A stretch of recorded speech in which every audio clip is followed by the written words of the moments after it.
Chelsea fans, this is Up Chelsea TV, and I'm Uga Madi. So we've got two interesting news items that I would like to talk about on the channel today. Of course, about Chelsea. So the first one is about Jorrel Hato, and we've heard reports since last week about Jorrel Hato, about the move for him edging closer, that the higher ups at Chelsea and the higher ups at Ajax, you know, have been at it, have been discussing about it, and moving closer to getting to an agreement, and it just seems to be dragging on and on and on. And I'm sure you probably must have been refreshing your ex timeline, your ex feed, to see what Fabrizio Romano has said, to see what David Ornstein, have indeed said about the player, maybe Ben Jacobs as well, But I think Ben Jacobs, I think, has come up to say that Chelsea are confident that the deal will be done in the next 24 to 48 hours. And then in other reports as well, we're hearing that Chelsea have made an offer of 41 million euros, whilst Ajax are looking for 43 to 45 million euros, but a bit skeptical or unsure if they're going to get a better offer from any other club, than Chelsea, able to get an offer better than the offer that's been put on the table, for them at Chelsea. So this is how I look at it. Now, if you're confident of getting the deal done, get it done. If you're confident that for the 1 million euros will get the deal done, stick to your guns, get it done. If you have another option in the back of your mind, in your back pocket, to say, if this deal for Jorrel Hato doesn't get done, Chelsea, what we'll do is we'll go off the negotiation table and go get XYZ option.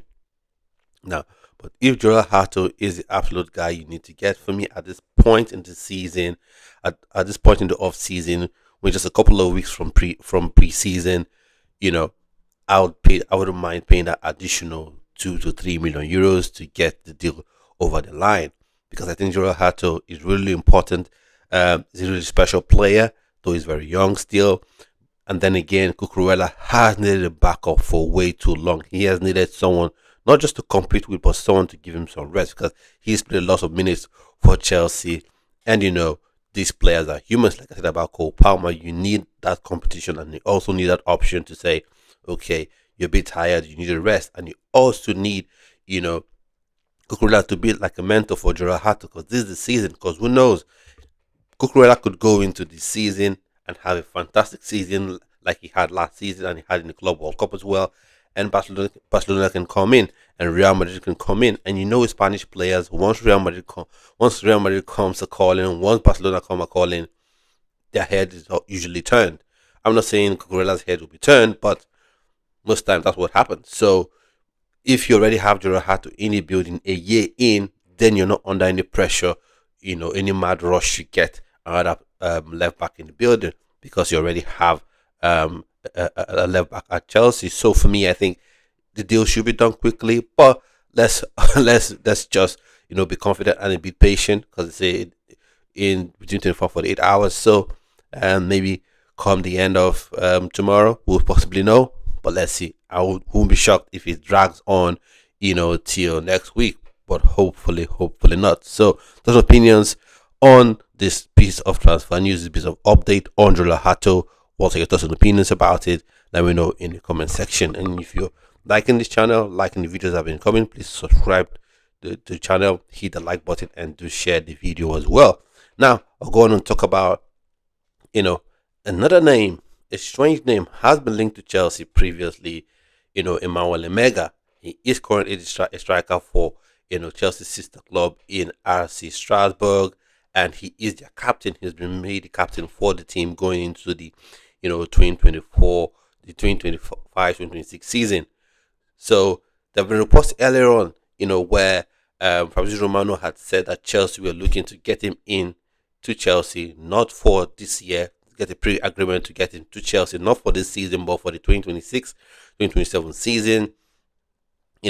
And for me, I think at one point I was arguing for, Emanuel Emegha to be a Chelsea player, that's looking at if Chelsea was still going to go this youth route, as opposed to getting a Liam Delap. You go out and get an Emanuel Emegha. So I rate him I rate him as a prospect, because he's still very raw and still has a lot of developing to do. But right now the situation of things have changed a bit. So even trying to get him in for next year is a bit odd to me. It's a bit odd to me because even if you argue that Jackson probably will be sold this year, because for me it feels like he's going to get sold, or even if he gets sold next year, for the start of the upper season, you still have your João Pedro, who's arguably going to be number one guy, and then you have Liam Delap as the second person. Are you really going to the season wanting to play with three strikers? Or maybe what they could be looking to do is you have him on your books and then he becomes like a bargaining chip for another player. Let's see how that shakes down. Let's see how that happens. Profile wise, 6'5", he's got pace. I think he's got more box awareness than Nicholas Jackson, in my humble opinion. So I think he fits the mold of a striker that I would like to see more, that I would like to see in a Chelsea shirt. But the thing is, he is still very raw, and maybe but even come the end of next season, he probably, come the start of the upper season, he probably would be in a better form. Of course, a year into his career, he would have been a lot more developed, more cultured in his finishing, and his overall play. But you still have the issue of Liam Delap and the João Pedro. But like we've seen with Clear Lake and Blue Co at Chelsea, they can be very, very cold, for lack of a better word, when it comes to letting players go. Madueke, for whatever reason, we've got what we think is a decent offer for you. Up you go. Sterling, we don't want you anymore. Off. You're no longer being involved. You no longer will be involved with the team. You're off. Amanda Broja, Coburn product, but we don't see value having you in the team. We place £25 million, fee on your head. So could possibly mean Liam Delap could be sold next season. Who knows? Or even the João Pedro could be sold next season, and no one is really safe. And there again, he could be a bargaining chip, or an asset in the bargaining sort of arsenal of clearly capital of the sporting director. Let's see how that shakes down. Now, is this someone you even really would like to see? Do you even really rate Emanuel Emegha? That highly would you want to see him in a Chelsea shirt? For me, profile wise, I think he fits. I think he's in the right age, sort of the age that clearly Capital and Blue Co seem to want. And profile wise, in terms of a striker, he's still very raw, but I think he matches up in that regard. But overall, let's see what happens with that one. Let me know your thoughts and opinions on that one. And what's even funny? RB Leipzig have been looking at Emanuel Emegha as a replacement for Benjamin Sesko. That's obviously garnering interest from Newcastle United and Manchester United. So it's a bit strange that Chelsea are going in right now to see if they can get him committed to Chelsea. And it's funny because Chelsea are not really involved in the Sesko deal. So even if you let an Nkunku goes, a Jackson goes, I don't think you're really looking to get a striker in the building. Definitely not a striker like Benjamin Sesko that I think he's looking for clubs where he goes into and becomes the outright number one, outright first choice.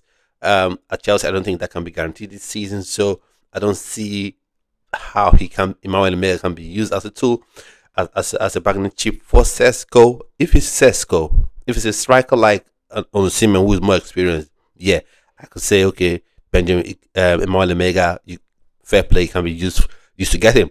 But if it's to get a Sesko that I think is in the same sort of level of development as Emanuel Emegha, I would say give him come the 2026-2027 season. So let's see how all that shakes down, and I'll see you on another video. So do have a fantastic rest of your day. Stay well, stay blessed. Bye bye.